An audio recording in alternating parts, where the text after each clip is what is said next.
Agora a questão do judiciário. O judiciário também era uma questão interessante, porque o imperador ele podia remover juízes. Se houvesse uma série de queixas com relação a juízes, o poder moderador do imperador ele poderia exercer ali a remoção ou o deslocamento de um juiz de uma área para outra. Então, que se perdeu completamente essa visão na República. Aí você fala, mas o imperador, tá bom, não precisa ser o imperador. Então, que tal fazer um referendo, um levantamento de poder conclamar um referendo para se um juiz deve ainda permanecer num cargo ou não? Né? Por que a população tem que estar ali com uma pessoa que ela não quer, que não confia? Mesmo que o juiz seja uma pessoa idônea, não tenha cometido crime nenhum, e seja uma pessoa corretíssima e tenha até julgado em prol da sociedade, etc.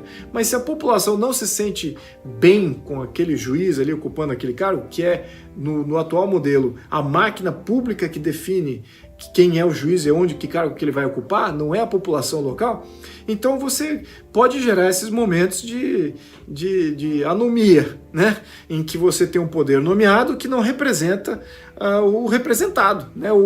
Aquele que quer se fazer representado.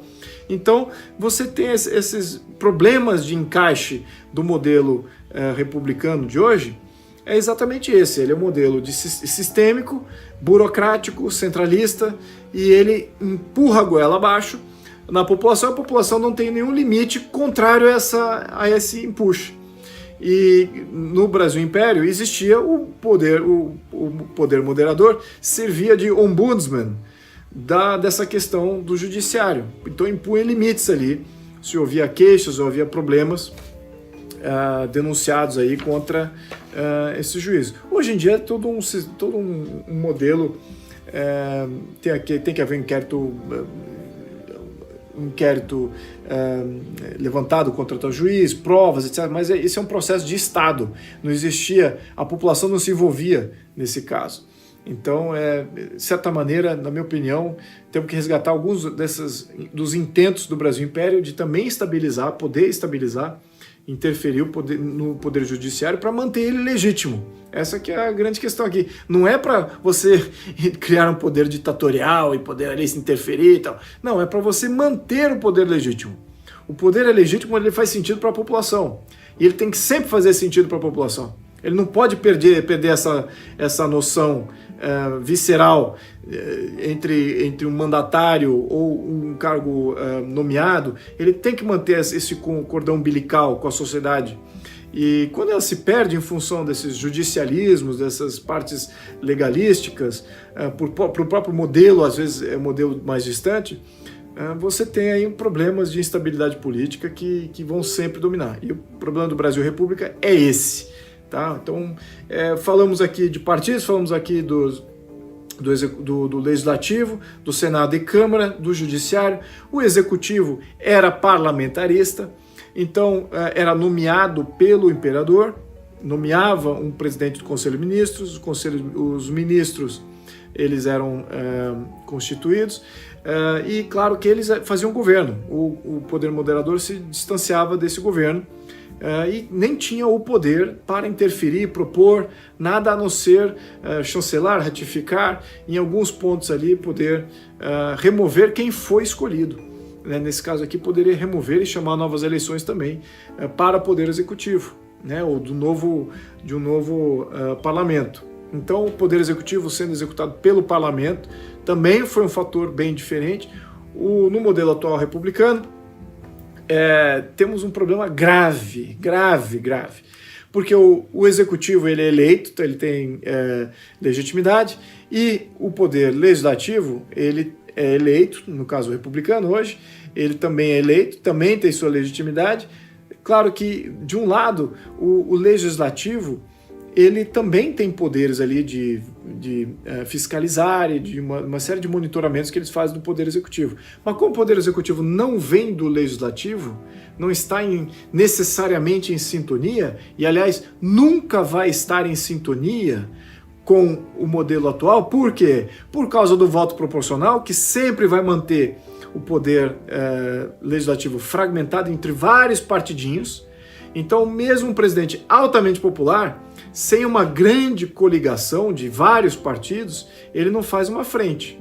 E é muito difícil que qualquer coligação atinja aí 50% ou mais para que ele mantenha essa governabilidade. Então sempre vai haver no Brasil, sempre vai haver, o que eu acredito é um pedido de impeachment de presidente, instabilidade do presidente, vice-presidente assumindo, que tem sido a história até agora, vários vice-presidentes assumindo, em função dessa estabilidade. Não vai mudar nunca. Vamos botar o vice, agora vai melhorar. Não vai melhorar.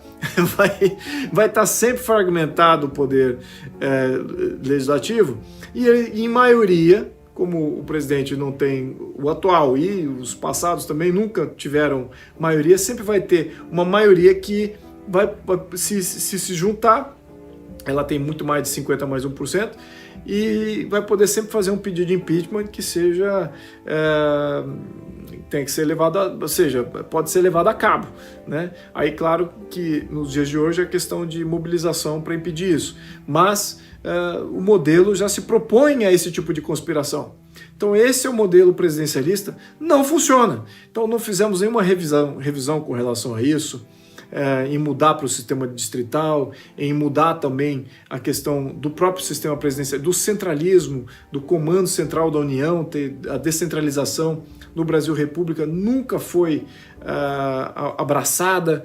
Em papel, sim. Em papel, desde a primeira Constituição Republicana, houve o intento de levar aí os municípios, os estados, darem mais autonomia, mas isso nunca aconteceu.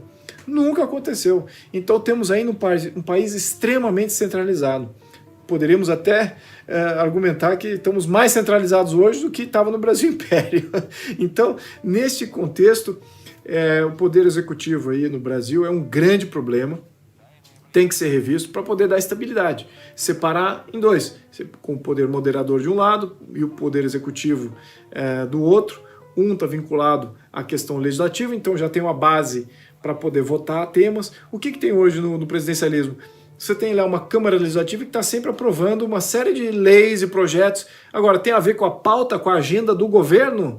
Não tem nenhuma pauta, não tem nenhum vínculo. Agora, quando o governo passa a ser a parte legislativa, o que é votado e discutido passa a ser o que é até debatido em plenário. Então tem um debate mais profundo do para que lado vamos em termos de normas e de regras e políticas e de leis e de emendas constitucionais. Então tudo isso vai começar a ter um debate também. Então, para aumentar o debate político, é claro, temos que mexer nessa questão de partidos políticos, que temos hoje uma fragmentação muito ruim. O voto distrital, que é algo fundamental para a criação desse debate, e o fato também de você ter essa separação entre executivo e presidente. No caso aqui do presidencialista, ter um presidente eleito e um legislativo também eleito separado, sem ter vínculos necessários. Então o que acontece nessa circunstância? Você não tem um debate político, porque a agenda do governo é uma e a agenda do legislativo é sempre outra, independente. Então é um grande desperdício de tempo aí, anos que se passam e reformas não são atendidas. Então essa é a característica do Brasil República. Então nesse quesito aí já toquei em alguns pontos aqui que são bem diferentes, tá?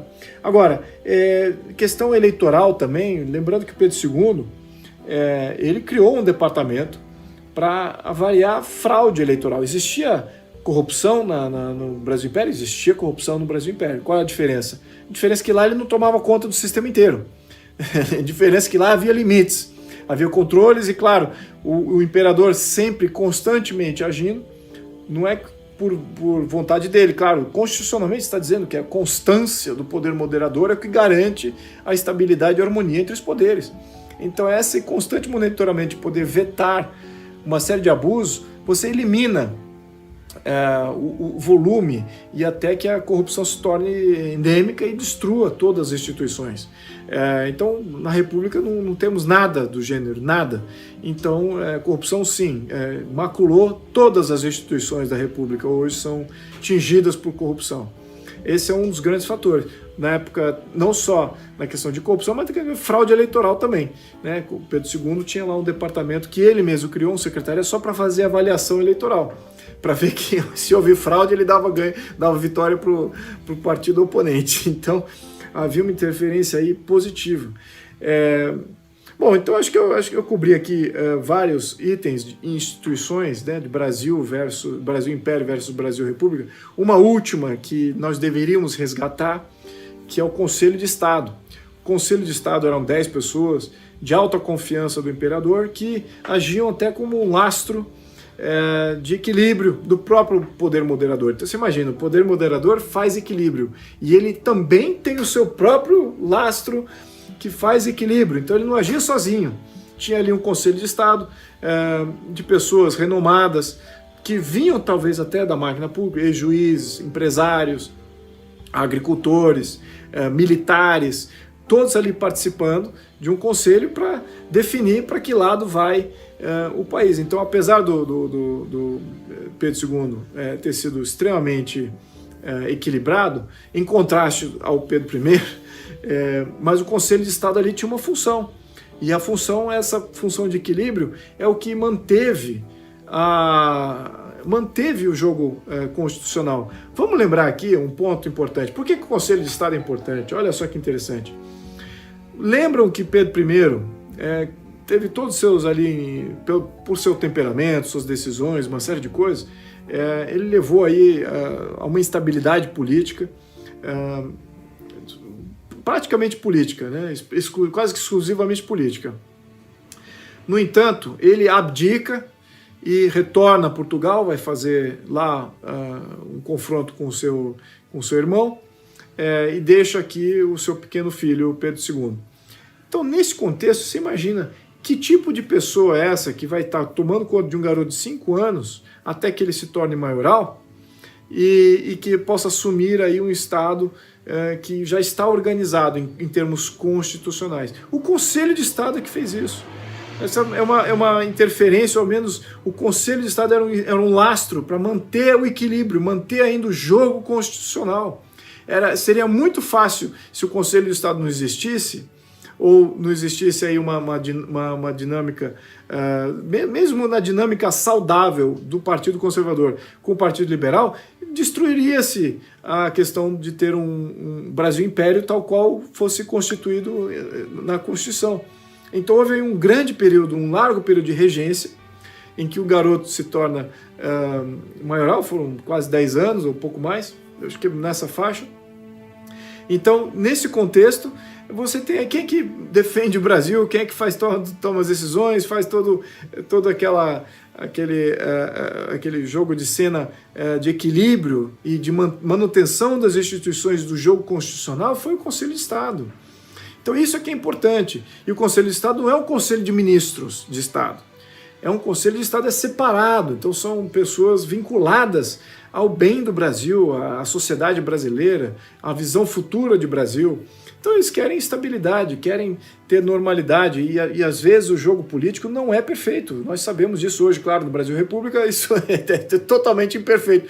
Mas mesmo num contexto em que você tinha ali todas as boas intenções de formar um novo país independente, lembrando que a dinâmica naquela época era outra, né? 1824, 22, 24, depois dos anos 30 até a maioridade do Pedro II, foi um período de alta instabilidade. O mundo, o século XIX foi altamente instável, formativas, grandes nações estavam surgindo, então havia incursões de franceses, de portugueses, de todos os outros países querendo ainda criar seus impérios. Então havia ainda uma dinâmica de ter que defender território, de confronto. Então você imagina que naquele momento de alta instabilidade mundial, você reconhece que, olha, o jogo político aqui precisa de estabilidade, precisa ter um lastro para fazer esse equilíbrio. Foi constitucionalmente aceito a Constituição de 1824, aclamada, então pronto, vamos manter esse jogo aqui, porque isso que é o melhor que a gente sabe até agora. Então, resgatar isso, acho que é fundamental, porque isso também daria uma perspectiva para o Brasil muito diferente do que ela tem hoje. Hoje, o nosso Estado está na mão de governos, está na mão da burocracia. Então, nós temos que ter um Conselho de Estado da sociedade para poder fazer o que o poder moderador faria, se existisse, mas para ele fazer essa defensoria dessa estabilidade constitucional por mais longo prazo. Meus amigos, essa é a grande comparação aqui que eu tenho pelo momento e pelo tempo que me foi disponibilizado aqui. Agradeço a todos. Até uma próxima.